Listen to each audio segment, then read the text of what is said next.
Okay, right, here we are.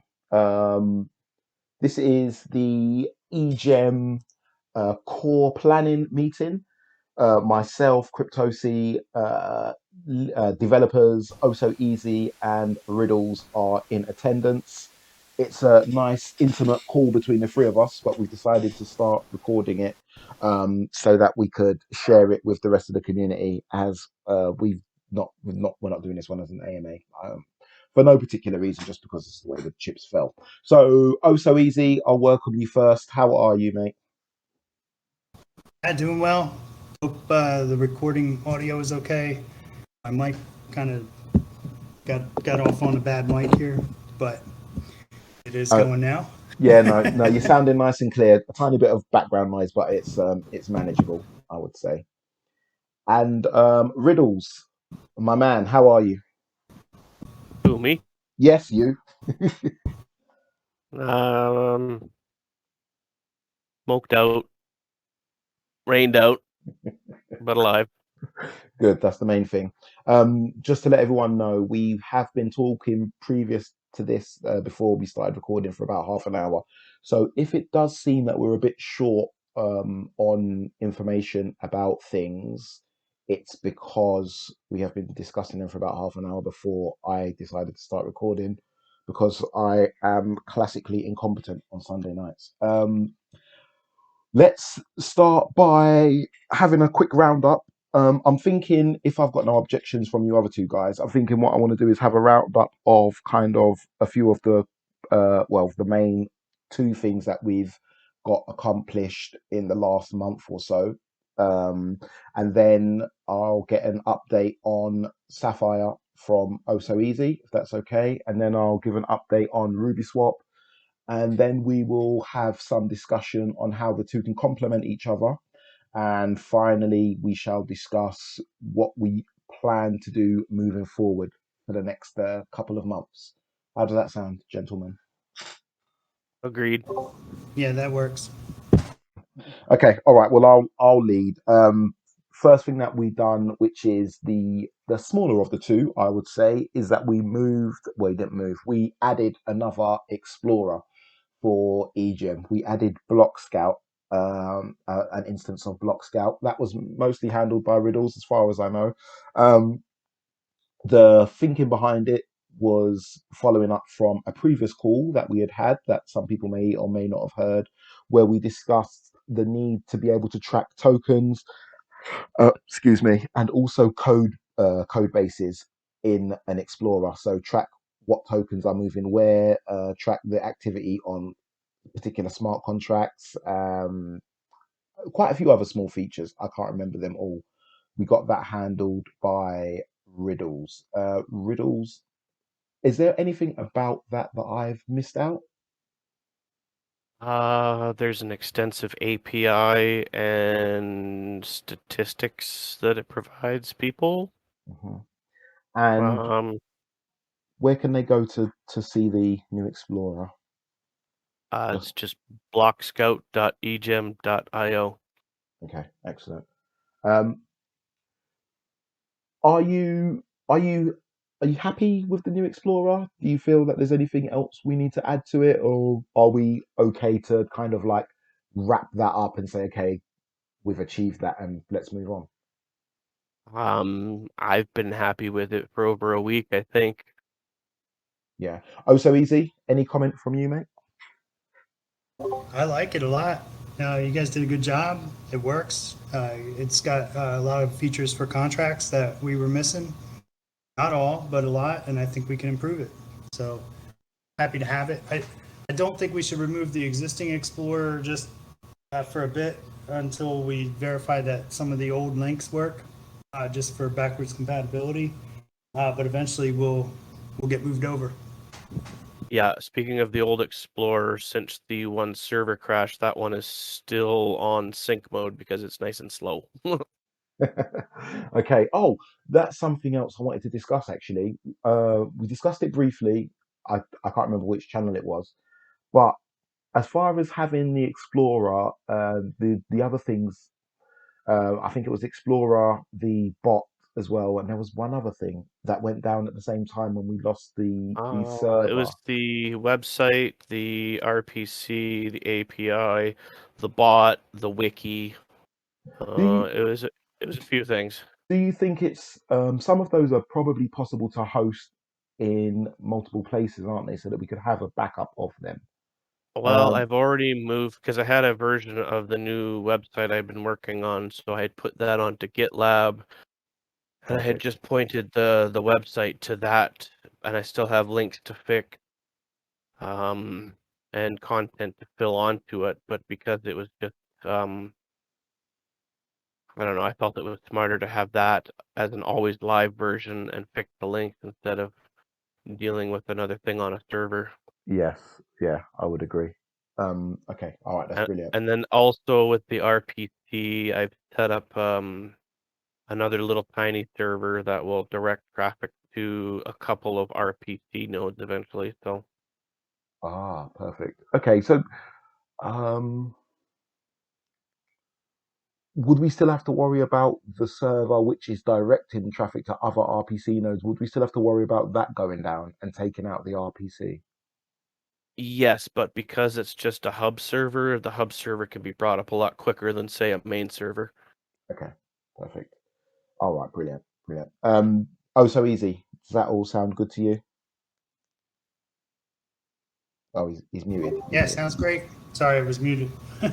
The reason why just for the people who may be listening to this is our first, or maybe they're listening to this call for the first time, the reason why I'm gonna always verify one thing with either of these two guys is because they're both developers and I am not. So as a mere mortal, it's all well and good me nodding and saying yes, but it's better that these two guys are on the same page with each other.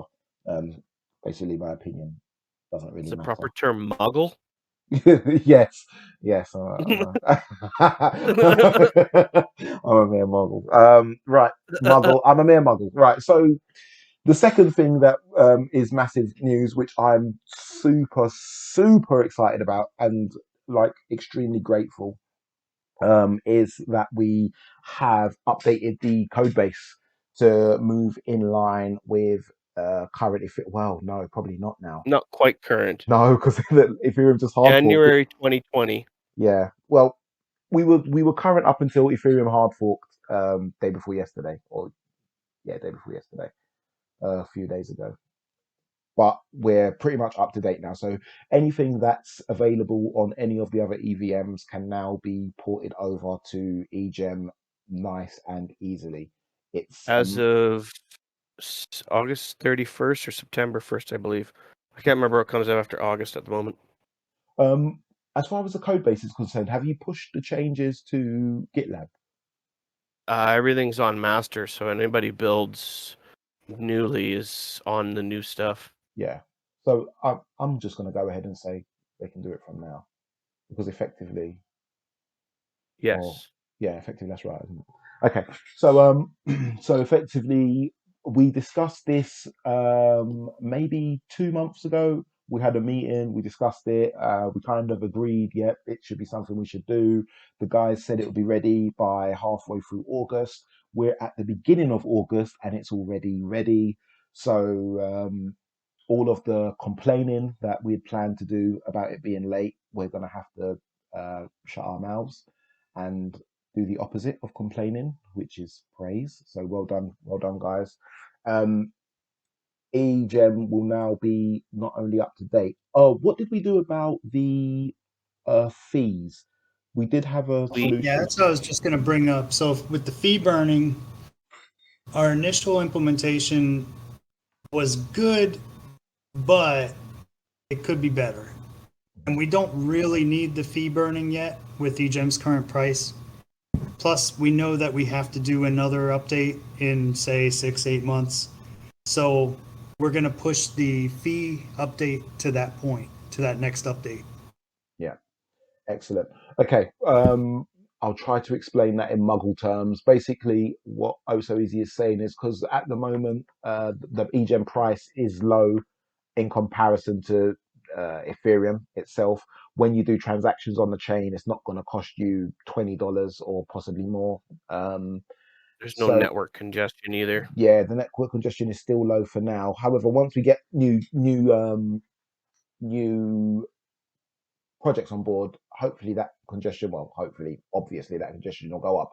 But there's no point in putting on such a forward-thinking improvement if it's not perfect. I think we've got a lot more time, which Hmm. I think is probably a good thing for two reasons. Number one, if it's not perfect and you guys are not absolutely happy with it, um, I've got no desire to rush you, and I hope no one else has got any desire to rush and put something on that's not perfect for what you guys want to do. But also, if we wait for a little bit longer, we probably will see other solutions out in the wild and see if there's other things that work in a way that we may prefer, and we can implement that. So it just Yeah, there it, may be some alternatives to the Ethereum's new solution that people might have come up with. exactly, exactly. And I think if we can find an alternative to Ethereum solutions, we do stand to gain quite a lot of hash power, because I dare say there's quite a few Ethereum miners who are less than happy with EIP 1559. I estimated at about 2,600 Ethereum burned a day. Mm. But that's on a variable scale. Currently, it was at 1.6 Ethereum an hour. And that's money out of that's money out of these miners' pockets. So Yep, and out of the chain as well. yes, technically yes, less downward pressure, but that's a debate for a whole other call. So yeah, so the updates are pushed. They're available on GitLab, and we're planning on having all of the nodes move over before the what is it, the 4th of September? Did you say August 31st. 31st? Oh, there you go. Perfect.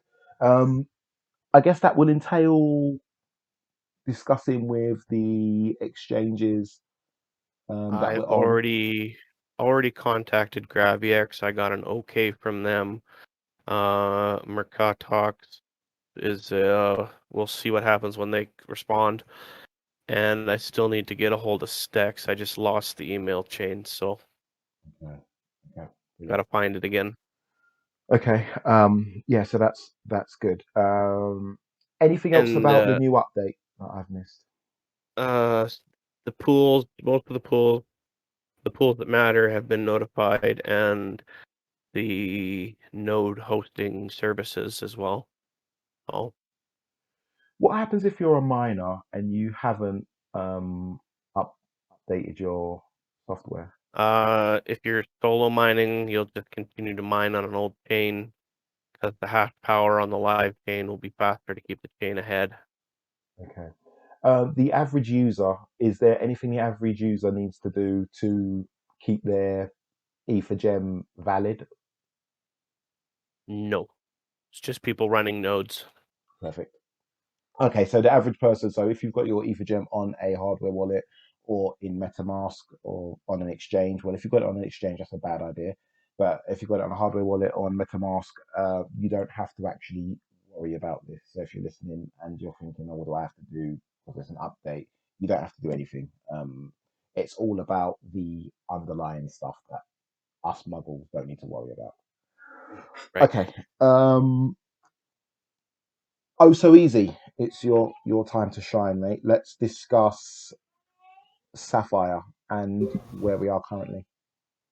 Yeah, I mean, we can do a quick update on that. Sapphire's been working well for a while, and we're working on the node delegation, which is simply when you start up the chain, we're trying to remain to be completely decentralized. So that means if you're the first node, you become God. You know, there's no other nodes to tell you any different. The second node becomes the next node after that first node, right? And then once you reach 3 nodes, you have like a manager, a director, and a kind of like an executive, um, that general that kind of controls the chain. And then they rotate those positions out with the new nodes coming in that are in sync. So it takes 4 nodes to really get started on a decentralized network. in our fashion. And then as it grows, each node coming inbound gets kind of positioned and sets it up so that they remain in sync. They help monitor the network. When anything's mined, it gets checked at one of those levels that I just mentioned. And the other two levels help manage that to make sure that everybody's in sync and like a new node coming on gets the proper information when they stay in sync, and that we don't get off on different chains. The reason it's necessary to do it this way and not like you see done with other blockchains like peer-to-peer seems kind of simple until you start talking about a 6-second block time, and then we don't really have the ability to do it those other ways with 6 seconds. We kind of have to force to make sure that there's not a fork and that they're on the right chain. And then so all the syncing of a new node coming on works well. All the stuff has previously been demonstrated with the trading, cryptographic entanglement, so what we call cryptangle works, and that's like the process of sending another coin onto the Egem and locking those funds. And then once it's on Egem, we trade. We don't trade the coin, we trade the address between Egem users. And the reason we can do that is because nobody ever has the private key for that other coin. So when you're trading a Bitcoin on Egem Sapphire, you're really trading a real Bitcoin. You're just trading the address that holds that Bitcoin amongst the users. Split up is fine, so that you can handle unspents and dividing them up and all that stuff. And then when you withdraw back to that other chain off the Egem Sapphire network, then you would be sending it to another Bitcoin address that's just a withdrawal. All those functions have been tested, work, that stuff's all good. The things that we've been struggling with have been keeping the nodes from creating a fork when we mine to multiple nodes. That's the node delegation that's fixing that. And the syncing of a new node was taking forever. We've now got that demonstrated down to it's milliseconds. I mean, it's seconds right now. With small chain like 27,000 blocks or so, but it won't be long when it becomes a bigger chain either. So we got that process improved. And then just excited about it, you know. So after this update that we have coming out, would you say mid-August, Turtles? End of August. Yeah, end of August. We're going to start going to a test net on Sapphire and just keep going and get the node delegation worked out. I'm working on some graph database stuff because it's easier to do those calculations using a small graph database than it is to do the logic the way that I wrote it. I made a post in the Sapphire channel about this. And then, you know, when Sapphire comes out of the gate, I think the other thing we talked about is we'll have like a host of core coins, Bitcoin, Litecoin, Ethereum, probably a handful of Egem tokens like ETT and probably Ruby, and then we'll do updates later on to add other coins.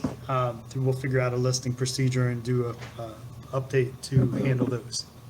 That's about all I got right now. Excellent. For the end users, you said something there about you won't actually be trading Bitcoin, you'll be trading the addresses.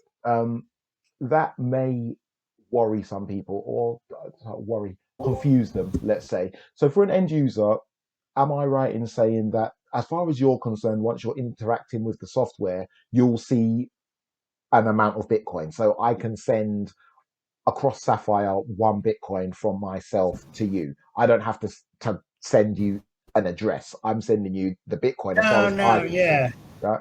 Okay. Let me explain it this way. Sapphire is decentralized completely, meaning there is no central party that's going to be running this when we launch. That's one of the reasons why it's taken so long to get to a point where we would feel comfortable launching this chain. So when you put a Bitcoin, when you cryptangle your coins onto Sapphire, what you're doing is you request an address from Sapphire. It provides an address for the Bitcoin deposit just like any centralized exchange that you would use. Only the difference is if it's a centralized exchange, that address comes from somebody's database, and they have the private key. On Sapphire, that address is made inside some encryption inside of Sapphire on the nodes. And then the encryption is what's distributed around to the nodes. The only way that that key can be decrypted is through the people that actually own that key have to unlock it. That's the secret part of Sapphire that we've been talking about. And when you trade the address, what's happening is your Egem address controls the address, the amount of Bitcoin or Ethereum or Litecoin or whatever you cryptangled into Sapphire through your private key. So you're trading the address, the ability to interact with that address, to somebody else's secret safe. And so let me just step this back in a couple levels, because it's a really good question, and I think this is like a key area people need to understand. You have a safe Sapphire that goes to your address, your Egem address that you are working with, right? So you can have several, but you would have to have a new Egem address for each coin type that you want to do. But each coin type works with one address, right? So you want to make a deposit for Bitcoin. You make a Bitcoin address that's inside your Bitcoin safe, and it's encrypted. You don't have access to the private key for that address that's inside your Bitcoin address. You only have access to your Egem private key client side. Nobody ever else has access to it. You sign a transaction that says, I deposited funds into this Bitcoin address that was created, and it verifies that those coins were deposited into that address, and it credits your account with Bitcoin on Sapphire, because it's actually cryptangled to that Bitcoin that's in that address that you just deposited and verified with your signature, with your Egem signature.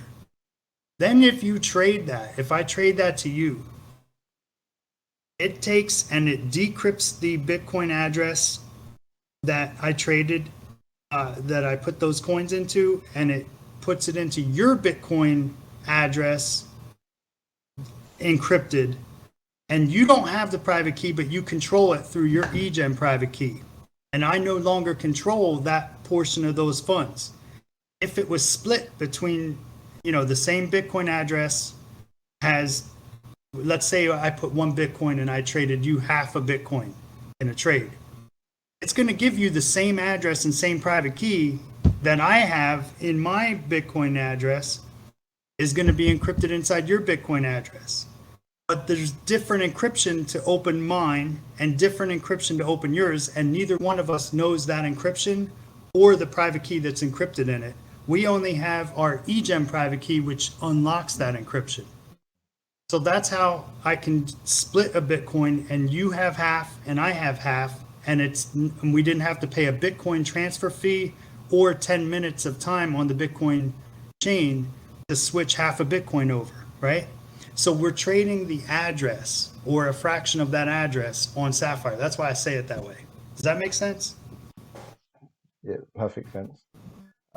Yeah, perfect sense. Sounds so convincing there. So do you know what it is? I think I've been speaking to you about this for years now, so I understand it. I understand it pretty well.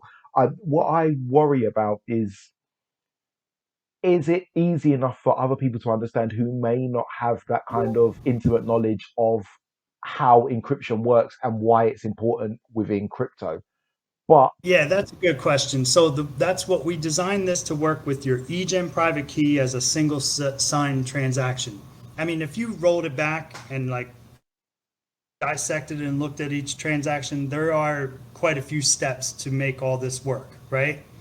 But we designed the interface so that you simply send the 1 sign transaction or 2 sign transactions from your Egem address into Sapphire to make all that step work. yeah, And that's why it's easy for the user. You're using a single Egem address to do all the functions. that's the magic of it. And I guess to expand upon it, it then becomes not easier, but it then becomes possible, I should say, to add other coins to Sapphires. You can add any other crypto coin, any other entangled asset, essentially, to Sapphire because of the way It's entanglement really works. really easy to add another coin to Sapphire to your Sapphire address and make it trade on Sapphire and move it around between Egem addresses all day long. The hard part is actually getting the cryptangle that backs that coin because you could we designed Sapphire so you could also release coins on Sapphire, and in that case it's easier because those coins are totally accounted for on the Sapphire chain, right? Using the same methods like Ethereum does, Patricia Merkle tree, locked to your accounts, and that's how we track balances and stuff. So, and that it's not fake. But when you cryptangle another coin onto Sapphire, that's the harder part because that's actually what backs the funds that are in your wallet that you see as like Sapphire Bitcoin or Sapphire, whatever, Litecoin or something. Yeah. So It's complex. It's a complex topic, and people get upset because it's hard to understand, but it is what it is. yeah, I think it's one of those ones that whilst it's in development, it's going to have a small audience that can understand it fully. But then once we get to testing and release, then we'll really get to see what the actual public make of it. Let's just say. I think it's quite a I think it's very unique. I think it's quite a difficult thing for regular people to get their heads around. Um, Also, just another thought is that RubySwap. Let's compare Sapphire to RubySwap because it's something that's I guess we've discussed before, where we've got two essentially uh, Dex-like projects being released on Egem at the same time. We discussed this off air, but what we were discussing was how the two complement each other. So with something like Sapphire, as far as I understand it, correct me if I'm wrong. Oh, so easy. Something like Sapphire, it more competes with something like Thor Chain, something which is what I would call a true DEX, like a way for you to exchange value across chains, across platforms. So you can swap Cardano for Litecoin, like in the future. I guess Cardano probably won't be available at launch, but you can exchange two different coins on sovereign chains for each other. The difference between something like Sapphire and something like RubySwap is that RubySwap will only control coins that are, or tokens, let's say, tokens that are available purely on the EGEM chain. So that's the reason why we're both very um, excited about the two projects being released, as opposed to saying, okay, we've got a Dex, we don't need another one. The two are quite different. I also think, Yeah. guys, correct me if I'm wrong. I also think that even once Sapphire is released, I feel that it's something like how when Bitcoin was released, where you've got essentially you've got the raw product, but then around it is when people can come and start to build things. So, for example, once you've got Sapphire, people can start to come and build things around it, where we can have places where or mechanisms where we can allow people to say, I want to do this trade at this time, and therefore start to provide liquidity and volume. And much like a centralized exchange, you could have websites which I guess anyone could put up, which would be essentially decentralized exchange, but would look very much like a centralized exchange and be powered by Sapphire. Have you, um, oh, so easy, because this is something I thought about a while back, but have you considered that being things that are, or one of the things that are built around Sapphire in the future? Well, I mean, think about it this way: it's a little bit of work to put another coin on Sapphire, but you don't have to have a liquidity pool, right? Which is fine, but it's just the native coin that trades. However, in combination with some of these other projects, like RubySwap, I think it's a slam dunk because it would be really easy to put one of the coins that's on Ruby that trades to everything else very simply on Sapphire, and maybe not the others, and you can handle kind of like a full cross chain situation, starting on Sapphire and ending up coming out in whatever you have on Ruby. Yeah, But as far as like allowing people to add stuff to the chain, yeah, we'll come up with a protocol for that. I get you. Yeah, I hadn't even really considered that. You know, I hadn't quite considered that. Okay. Um, I'm going to move on. I'm going to give a quick update on RubySwap, and then we will discuss what we have planned for the upcoming future. What the three of us have got to do. Just to let everybody know, the three of us is not the entirety of Egem community or even contributors. It's just the three guys who were available to do the call at this time. We can't wait for everybody to be available because we are scattered around the world. For some of us, it's the middle of the night right now. For other of us, it's late. Some of us, it's during the day. Some people are busy different days. So there is no universal time which suits all, as anybody who has been a part of any decentralized project will probably be able to speak to. Um, right, okay, so RubySwap, where are we? Last update, we had completed the back end. It had been um, it had been deployed onto Egem. We had built a workaround for the missing upgrades which now exist, and we were just looking for a front end developer to plug in the smart contracts into a nice front end so that people could go onto the app and move stuff around. We found such a person. We've got to work, got started. It's, I would say, 85% complete at the moment. I'd like to thank Riddles for helping out. Coincidentally, he was in a server with us as we were doing it, so he just he just jumped in and started helping, which has been a great help. Free labor is never frowned upon, so thanks for that, Riddles. Um, we've got some testing done. Simple swaps are now available. We don't yet have the farming pages, which is how you earn money for being a liquidity provider, or the pools, which is similar to staking. Those are the two things that remain to be done. We're still aiming for a release during August. I'm going to say hopefully before the upgrade, before the Egem total Egem network upgrade. Hopefully before then, but if not, it will be early September. But I I can't see it taking that long. It shouldn't take that long because effectively we are at the finish line.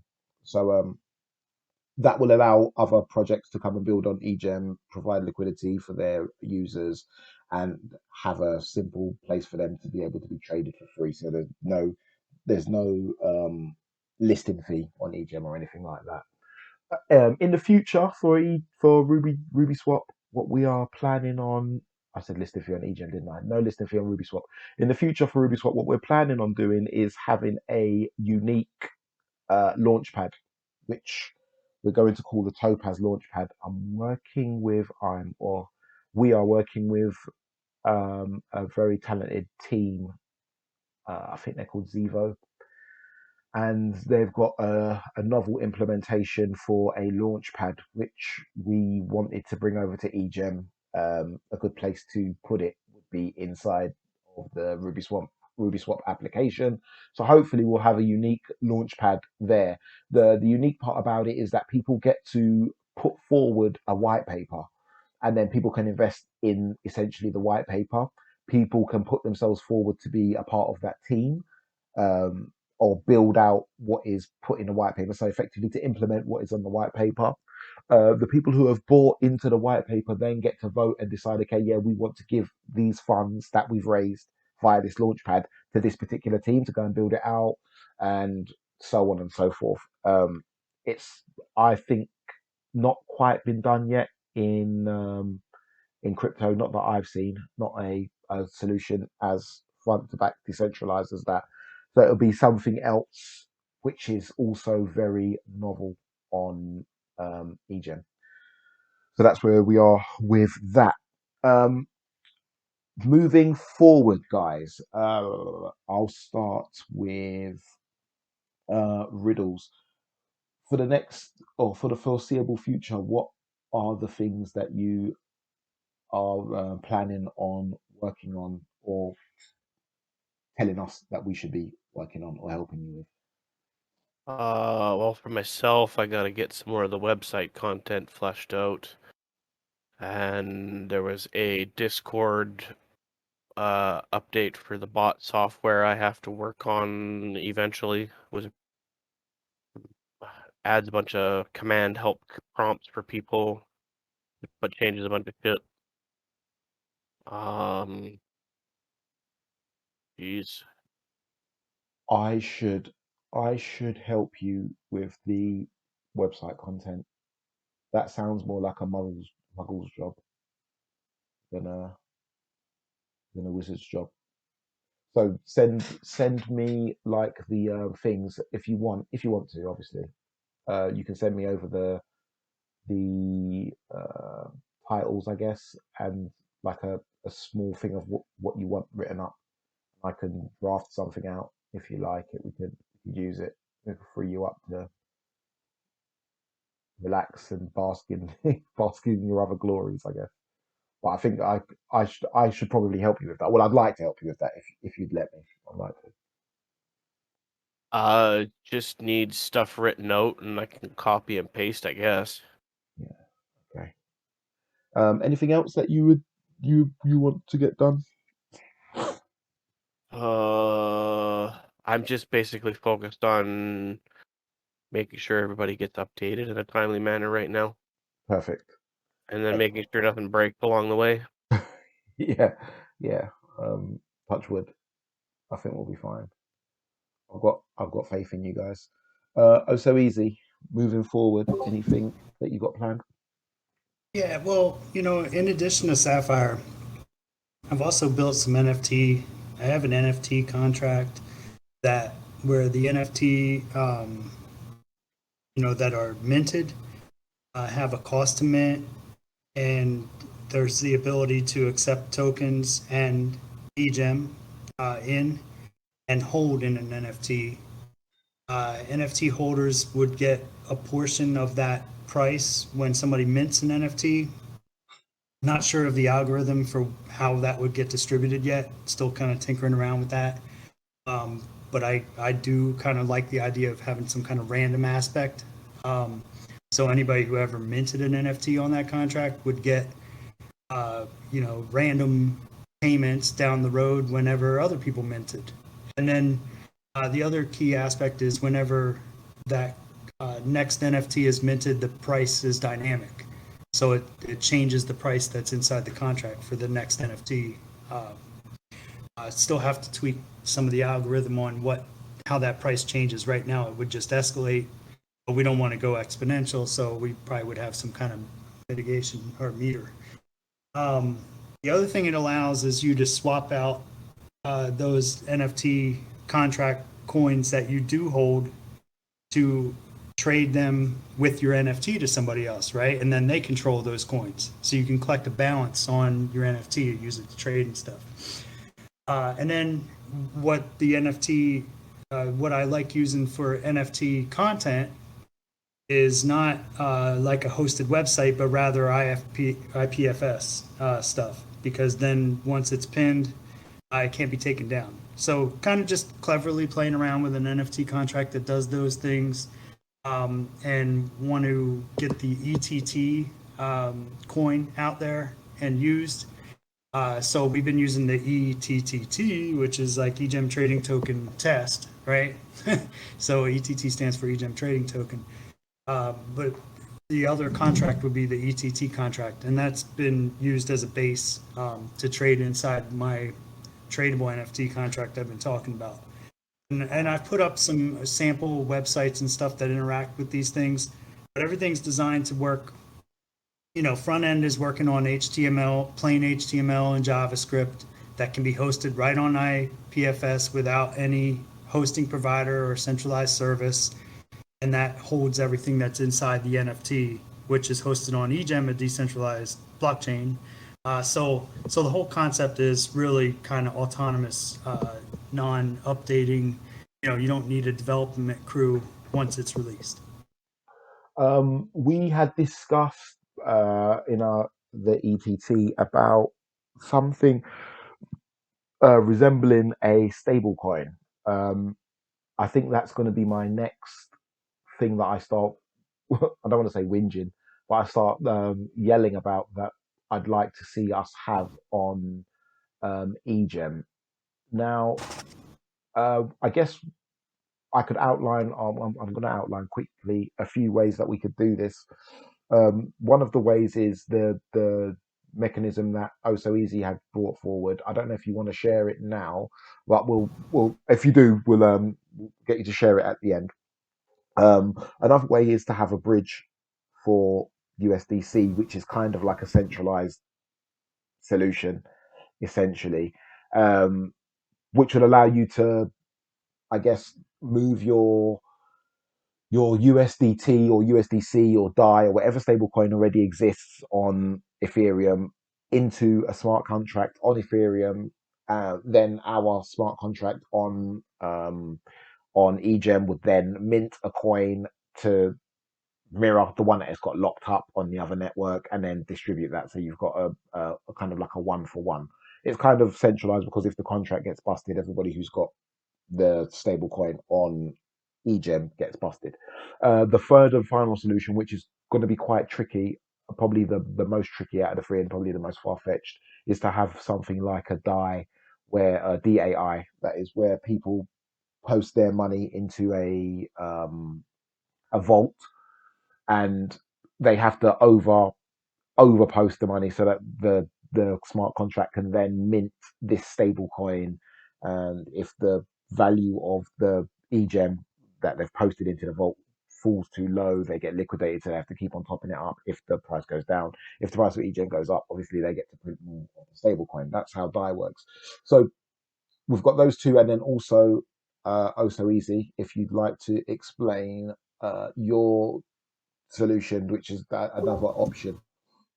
Yeah, the ETT, I mean, this is nothing new. We posted it a bunch. I put it out there, over the last 2 years. And so the essential concept of ETT is just a simple token on Egem that's designed to be the substitute for a dollar and allow for decentralized withdrawals. So you get yourself 100 ETT, send them to a provider, and you'll get $97 in your bank. Making that decentralized has been a lot of work, and mostly on the concept side and idea side. But essentially, of that $3, the 3% that gets taken by the network to do that transaction, 2 of them go to the provider, and 1 of them goes straight to buy Egem at market value, whatever that price is. So that'll provide buy support for Egem. And that Egem that is bought gets distributed to a portion of combined between the providers, node holders, and possibly Egem devs, but in proportions that make it worthwhile to be a provider. That's not the only thing that you get from being a provider. You also get the 2%, right, for each transaction. And we wanted to make it in such a way so that becoming a provider is a small initial investment, kind of like buying a node, and then it entitles you to be a provider and to provide the cash to users and make that 2%, but it also entitles you to a portion of those Egem that are bought with the remaining dollar, the remaining 1% at market value, and possibly has some other perks and benefits as well, for participating in that. And it would all work through the app, which we also have released, in beta form or alpha form, probably more is a more appropriate term, to a lot of our community to test. And the app does hold multiple coin types in Egem private key right now, and that means you can have Bitcoin, Ethereum, and other coins on your app and send them using your Egem private key that you can generate on the app. And you can also use it for Egem, and we had other chains. You could swap between. Pearl no longer exists, so we took that off. But we have Ether One, Bitcoin, Litecoin. Let's just focus with those. But one of the things on there is also going to be ETT. So this stuff will be coming out after we get Sapphire out. I just I hear a lot of people excited about Sapphire, and then a lot of people are like disappointed that it's taken so long. It's just not an easy thing to develop. We're not going anywhere. We're not really in it. Like it's not a get rich quick scheme. So not trying to like get it out there and get rich and go away. We want to last a while. So that's why it takes so long. But during that time that it's taken to build Sapphire, we've also built these other things around it that complement the Egem ecosystem in total. So thanks for letting me share. If you want to participate in that conversation, feel free to contact any of us, and we can get you into an ETT channel where we talk through some more advanced ideas on that concept. Yes, obviously to contact is use Discord. There'll be a link in the description if you don't already. Well, you must know where this. No, you don't have to know where Discord is. Discord.egem.io, I guess. So what we could see in the coming future is one or all three of those solutions for a stable coin. They all have their pros and their cons. I personally would probably like to see all three of them, so people have got the choice. There's more risk in using the bridge method, but obviously it'll be a lot more straightforward, and you get to keep more of a element of privacy, I guess. Um, the die method, I think, is probably beyond us. We don't have the volume. With the ETT and buying Egem at market price, I guess that probably would fit in quite well with RubySwap because there'd automatically be the liquidity there, and it would be something that you could probably code into a smart contract and have be done automatically, um, again in a decentralized fashion. So it feels to me like we're putting all the building blocks in place to really build all of these fantastic things that we've been envisioning for the last few years, which is great. Um, oh so easy, and riddles. Is there anything else you guys would like to discuss? Yeah, I'm slowly driving up the price of Ruby. Yeah, that's not going to be too hard because at the moment there's no liquidity. So just be My careful. price impacts are about 8% each time. Yeah, there's a pump right now that nobody can get in on because Riddles is the only one with a link to the test site. Um, Gotta slowly That's get my cool. bag up. I'm kidding. I'm oh just dear. testing. So yeah, well said on everything. I think a couple years that we've been working on this stuff is not long in the crypto industry because most of the stuff we've done as we've tried to do it kind of independently. We're a small team, Yeah, so just kind of They've wanted gotten to. smaller over the years. and Yeah. also, yeah, and just to put things into perspective, right? There are differences. So on one side, you'll have me yelling, "Oh, we're doing Ruby Swap," and on the other side, you'll have Oh So Easy saying, we're doing Sapphire." To put things into perspective, I will say, Sapphire is it's a it's an actual thing. Sapphire is like building a house, whereas Ruby Swap is like drawing a picture. So there are two there are two different things as far as scale is concerned. So I understand I understand fully why Sapphire has taken this amount of time. And to be fair, it's not even a long amount of time. 4chain has taken just as long with millions of pounds of investment and gets cracked 2 or 3 times a month. So I think It well, gets cracked 2, 3 times a month. Wow. 4chain got cracked. 4chain got cracked twice this month, or in Okay, July. so yeah. Well, I'm gonna have to look into that. I haven't really played around outside of. I just have been working on Sapphire since most of the most recent updates and stuff. I even missed most of the NFT stuff early on because I was in Sapphire. But yeah, But it is different, but very compatible. yes, So that's where I think or at least I hope where you're going with this comment. yes, no, no, that's exactly what I'm going to say. So what I wanted to do really is just to say for the people who kind of are involved in the community, but possibly not as up to speed with the technical side of things.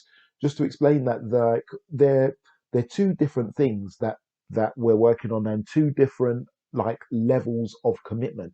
If RubySwap was to take, and I'd said this publicly, if RubySwap was to take a month longer than it has taken, I would have just washed my hands and said, okay, listen, it's too much time for what it actually is, because it's not something special. What we need is we need the building blocks, which are the Block Explorer, the RubySwap, the updates. We need those building blocks, and then on top of that, that's where we need unique and individual and special projects built on top of those. Your Sapphires, your ETTs, your Topaz launchpads, things like that, and hopefully we'll get more. I plan on going around to different hackathons and We got to seeing. get that Rommel K guy's token on RubySwap as soon as possible. Yes, yes, I will. I will. That I wouldn't even have to speak to him to do that, would I? Because I I don't. don't I have don't his. think so. I don't have his contact. So I guess he'll be in. But yeah, we should do that actually. That was a plan of one of the things to do. For those who don't know, Rommel K had what was like a safe hands contract. I guess there was a similar one on Egem already that broke because they had done the maths wrong. So it was always an opportunity that it could break. The one that Rommel K made, there's no benefit to the launchers. So there's no benefit to him for launching the contract. There'll be no benefit to RubySwap for integrating it unless we add a fee, which I think definitely should happen. Anyway, no, I shouldn't say that. That's horribly capitalistic. Um, so, so, so, so effectively, what it does, this Safe Hands project, is you have a token, any token that's on the EGEM, and you can put it into a vault. Now, when anyone else puts it into a vault, they pay a small fee, and that fee is spread amongst everyone else who's already got their token in the vault. So effectively, what you're saying is, the longer you hold this token in the vault, the more your token will be worth when you pull it out. And whoever holds longest makes the most.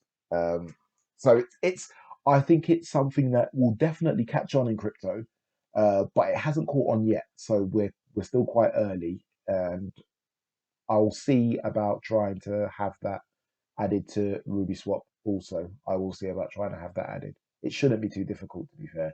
Just a question of plugging it in, because the smart contracts work. They're already there. Have you tested them yourself, Riddles? Sorry, say that again. Have you tested the smart contract for the safe hands? I think it's called Too Fast to Hodl. Is it called Too Fast to Hodl? Uh, Is that what hold that on. is? I It's saw that. called Too Fast to Hold. If you go on to Blockscout, it's the first one under the apps section. As soon as Ruby swaps out, I'll be adding it to the apps section as well. Awesome. I But I thought have that was a scammer contract, so I'll check it out more. No, it's really simple. It's really simple, but I have tested it. I've bought some, I've sold some. A few people in the community already own some, so yeah, I bought Okay, some I can straight throw that away. on the mobile app too. I mean, if it's pretty simple contract interface, mobile app creates an EGEM address. I can add Ruby token to it, and then we should be able to. I mean, as long as you can trigger the contract functions from outside of a web page, if it wasn't dependent on a web page, we could interface. Yeah, you definitely can. You definitely will be able to. So that's another thing we can throw in there. And the good thing about it is you can. I don't know if you can only use Egem, but I don't know how difficult it would be to then The fork mobile that app has contract for all coins though. We got Bitcoin, Litecoin, EGEM, the smart and contract EGEM won't be able tokens. to. The smart contract won't be able to handle all the other ones. So I think what we may end up Okay. having to do is take that smart contract and like change it about a bit so that it doesn't just do EGEM. Because what I really wanted was to have like a safe hands contract for every single token that we have. So if so, say for example, when Sapphire launches, we can use that same safe hands contract that we've got, change it a little bit, obviously, to change it from EGEM to Sapphire, and then have a safe hands contract for Sapphire, and then also integrate that into RubySwap. That was kind of where I was heading with it. I guess that's what you were saying, right, Rids? Yes, Good. because too fast to hold those just ERC20 with an extra burn and issue Yeah. function. Yes. Yes. Yeah. Yeah, but I So could still put it on the mobile app. I You mean, could, even yes. sounds like even easier. I think it would be a piece of cake for you. I honestly think it'd probably take you about 7.5 minutes. So No, I don't know about 7.5 minutes. Well, at least he ain't 30 seconds. If it's just a token, it would take like an afternoon or something. oh gosh. Right. Okay. Guys, 56 minutes. I'm going to love you and leave you. We've discussed. I think we've covered everything that we wanted to talk about. Yeah, Um, I've got nothing else to add. so you got anything else?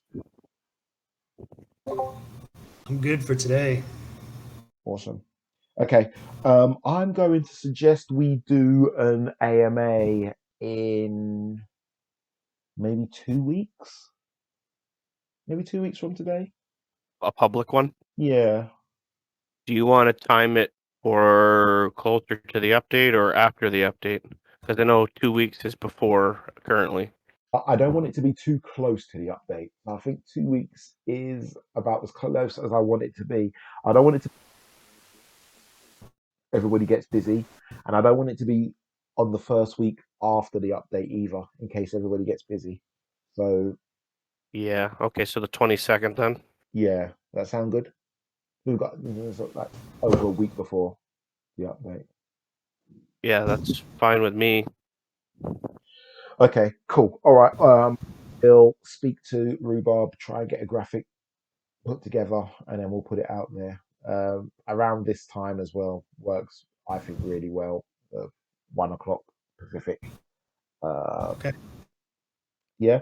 All right then, guys. Thanks very much for your time, your transparency, your good looks, You and think your we can have hospitality. RubySwap by the 22nd? I or, hope or so. is it? No, to be honest with you, I'm, I think I think it should be done. I was hoping to A have few it more done. links.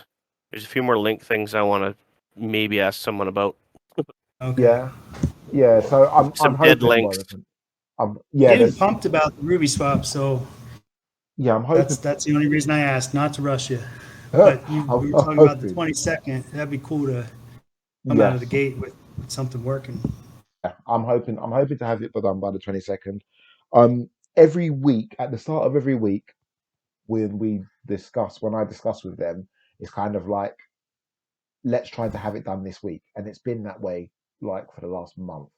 So it's kind of we're in the we're in the as developments say we're in the never-ending final 3 months, but it's been a final 1 month or final 1 week. It's lasted a month. So. If you were Sapphire, it's been a final 2 years, so I wouldn't worry about that. Yeah, yeah. apparently So to the community. yeah. So Yeah, we thought Sapphire was ready a while ago, or I did.